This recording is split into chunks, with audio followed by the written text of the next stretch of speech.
ఇక్కడ పౌలు చెప్తున్న మాట ప్రకారం మనం చూసుకుంటే, సేవకుడు ఆకలి దప్పులతో, జాగరణములతో, ఉపవాసములతో, తిని తినక, సరైన వస్త్రాలు లేక, చలిలో, దిగంబరత్వంలో అనేక రకాలైన శ్రమలను అనుభవిస్తూ దైవజనుడు ఎందుకు సేవ చేస్తున్నాడంటే, ఒక్క ఆత్మైన రక్షణ పొందాలని, సంఘము క్షేమాభివృద్ధి పొందాలని. దేవునికి స్తోత్రం కలుగును గాక. అంతేగాని బ్రతకటానికి కాదు. చాలామంది అంటారు దైవజనుడు అంటే ఏంటి, దైవజనుడు అంటే ఎవరు? బతకటానికి వచ్చాడు. ఎందుకు వచ్చాడు?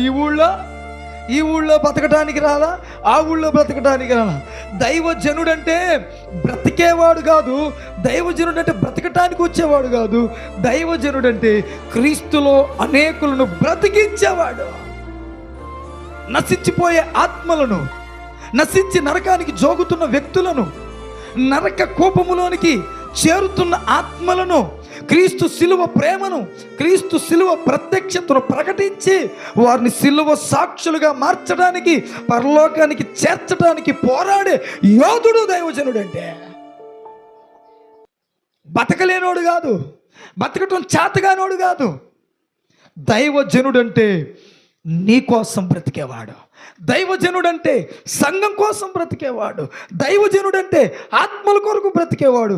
దైవజనుడంటే తన కొరకు తాను బ్రతికేవాడు కాదు. దైవజనుడంటే ప్రజల కొరకు బ్రతికేవాడు. అది దైవజనుడంటే. అది గ్రహించాలా సంఘం, అది గ్రహించాలా విశ్వాసులు, అది గ్రహించాలా లోకం. ఆ భారంతో ఉన్నాడు ఇక్కడ పౌలు.